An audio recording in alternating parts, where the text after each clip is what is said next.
자, 이번 시간에는 앵귤러 모멘텀, 임펄스 모멘텀에 대한 예제를 하나 더 풀어보도록 하겠습니다.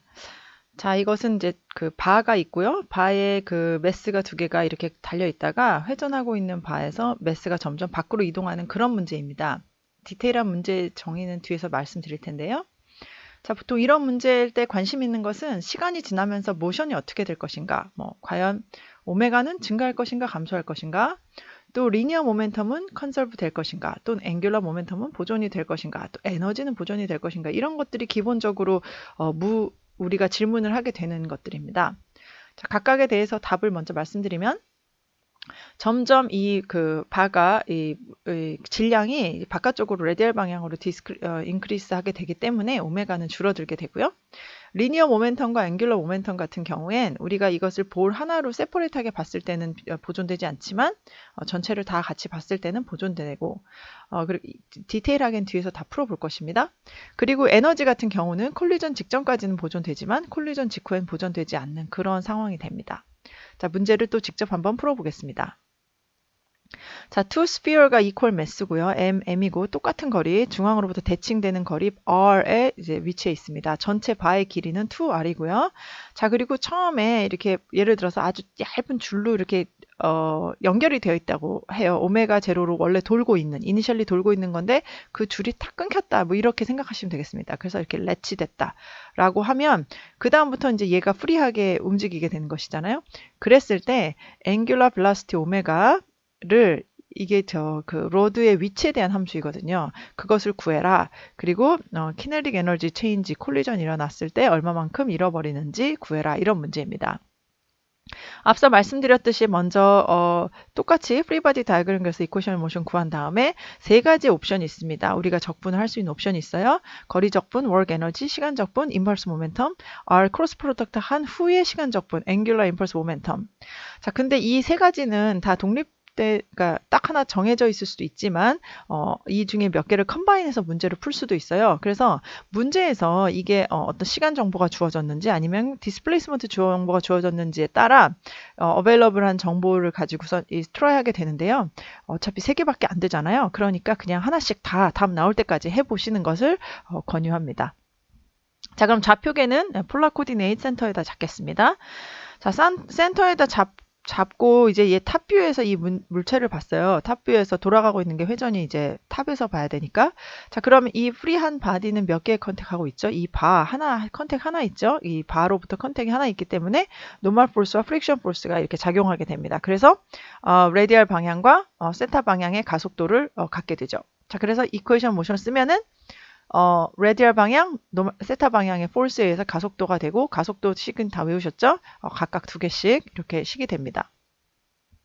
자, 그런데 지금 프릭션 없다고 했단 말이에요. 그러니까 이쿠에이션 모션 구한 다음에 심플리파이 할 건 다 심플리파이 해주면 여기서 F 이퀄 0밖에 심플리파이 할 게 없는데, 자, 그렇게 됐을 때 레디얼 방향의 포스가 0이면 지금 프릭션 포스가 없잖아요. 그러면 레디얼 방향의 속도가 컨설브 되는가? 이런 질문 한번 드리고 싶어요. 그렇게 되나요? 원래 X방향 포스가 없으면 X방향 속도는 안 변하잖아요. 자, 그런데 이 경우 보세요. 레디얼 방향 포스가 0이라고 했을 때 이 값이 0이죠. 즉, R 더블 닷과 R 세이라 닷 스퀘어의 합이 0인 것이지 이 각각이 0인 건 아니잖아요. 따라서 R 더블 닷이 0이 아닐 수도 있고 그렇게 되면 VR이 0이 아닐 수도 있어요. 이것은 폴라 코디네이트이 갖는 특성 때문입니다. 따라서 마찰력이 없다, 레디얼 방향 포스가 없다 하더라도 레디얼 방향의 속도가 증감할 수 있다는 점 알아두시고요. 자, 두 번째 질문 할게요. 자, 그러면 시간이 지날수록 이제 볼이 점점 밖으로 나가서 여기 부딪힌다고 문제에서 그렇게 디스크라이브를 해줬어요. 그러면 힘도 존재하지 않고 지금 프릭션 없잖아요. 이쪽 방향 힘도 없는데 얘가 왜 밖으로 나가죠?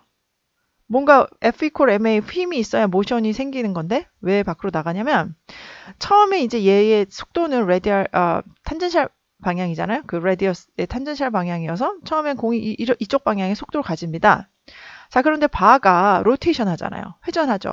따라서 상대적으로 이 로테이션 하는 바 위에서의 공의 운동은 바깥을 향하게 되어 있습니다. 따라서 볼이 밖으로 움직이는 것은 바의 서큘러 모션 때문이다 라고 이해하시면 되고요. 자, 그러면 이제 우리가 아까는 볼 하나에 대해서 그 원 볼에 대해서 이퀘이션 모션을 구해봤는데 이제는 이 시스템 전체를 한번 볼게요. 시스템 전체를 보게 되면은 여기에 작용했던 노멀 포스와 프릭션 포스는 바로부터 바에 가해지는 또 액션 리액션 포스 페어가 됩니다. 그래서 따라서 인터널 포스가 되죠. 마찬가지로 왼쪽에 있는 공도 바로부터는 노멀 포스 프릭션 포스를 받지만은 바 역시 공으로부터 프릭션 포스 노멀 포스를 받아서 다 인터널 포스가 되고 유일하게 이 전체 시스템이 외부 인바이러먼트와 컨택하고 있는 점은 뭐죠? 피벗 포인트입니다. 피벗 포인트에 RX, RY 또는 RR, R 세이라 이 힘밖에 없어요. 따라서 이 홀 시스템에 대해서 우리가 이퀘이션 모션을 구해보게 되면은 힘은 오로지 리액션 포스 RR과 R 세라밖에 없고 그것이 MA 모든 지금 매스가 두 개잖아요. 매스가 두 개인 것에 대한 F 이퀄 MA R 방향, MA 세타 방향을 다 더한 것이 이퀘이션 모션입니다. 따라서 볼이 하나일 때랑 볼 전체 시스템일 때랑 식이 좀 다르다는 것 염두에 두세요. 자, 그러면 이제 본격적으로 적분을 하나씩 해볼게요. 임펄스 모멘텀부터 적분해 보겠습니다.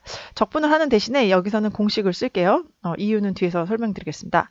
자, 우선 처음에 리니어 임펄스 리니어 모멘텀이 무엇이죠? 리니어 모멘텀의 정의는 mv인데요. 처음에 이것이 V를 갖고 있는데 이 V라는 성분이 원래는 폴라 코디네이트에선 두 가지 성분입니다.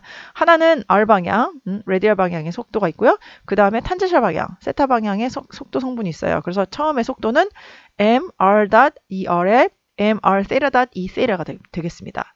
자, 문제에서 처음에 이 볼이 여기서 레스트인 상태에서 움직인다고 했으니까 요 값은 0이었다라고 봐도 무방하겠습니다. 회전하고 있는 데서 그러니까 실로 약간 연결돼 있다가 갑자기 면도칼로 탁 끊는 그런 상황이라고 생각하시면 되니까요.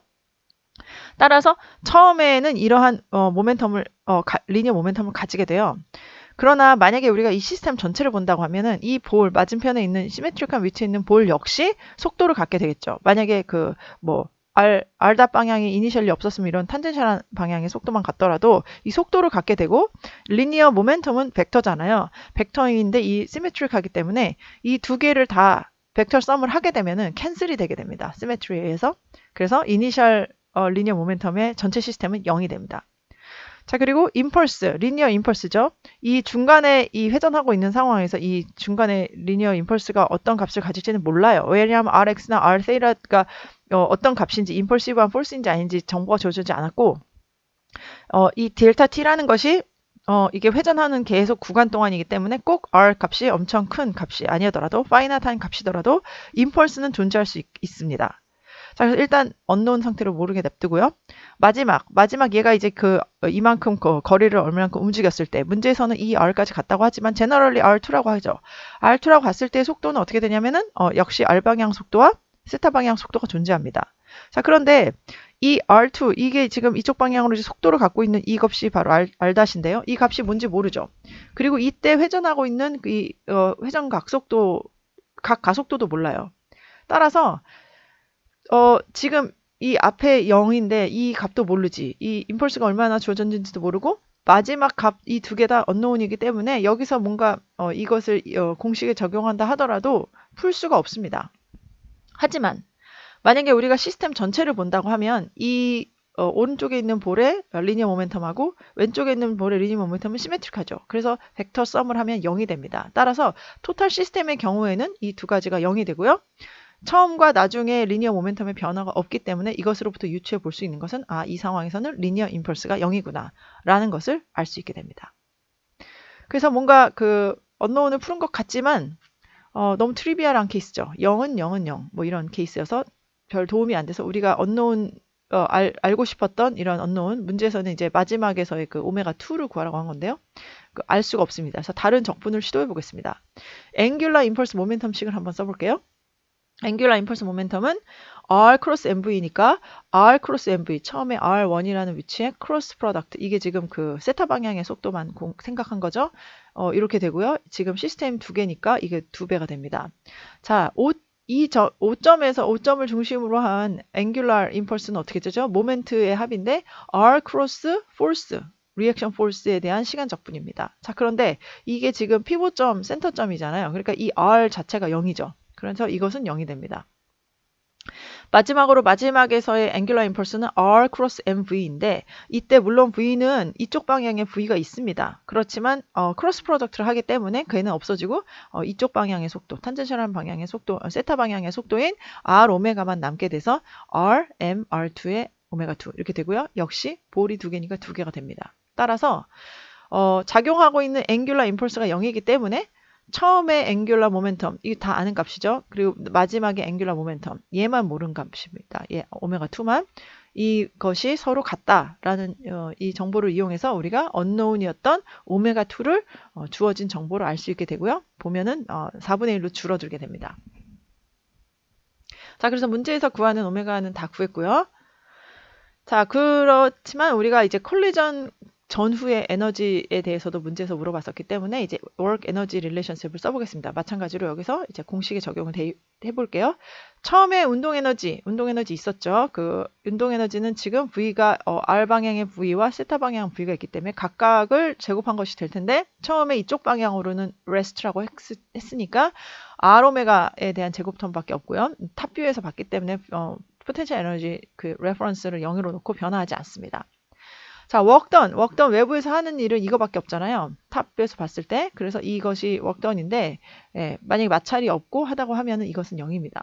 디스플레이스먼트에 대한 그 변이, 힘의 변이 이너 프로덕트 값이 없기 때문에요. 자, 마지막에 있는 운동 에너지는 어떻게 되죠? 마지막에는 운동 에너지 성분이 두 개인데 하나는 알닷 성분이 있고 하나는 오메가2 성분이 있습니다. 자, 그래서 외부에서 한 일이 없기 때문에 지금 이 오메가2는 앞에서 구했고요. 이 R.2 이 값은 지금 모르는 값이지만 얘는 이걸로 대입을 해주면 되고 에너지가 전체로 보존된다. 처음에 운동 에너지와 나중에 운동 에너지가 같다라는 식을 이용해서 마지막 상태에서의 R2 값을 구할 수 있게 됩니다. 자, 콜리전이 일어나기 전까지는 이 R2가 어느 순간이든 이 사이에 어떤 점이건 이거 전부 다 성립하는 시기고요. 그래서 어떤 점에서건 그 점에서의 운동을 우리가 알아낼 수가 있어요. 오메가도 알 수 있고 R닷도 알 수 있고.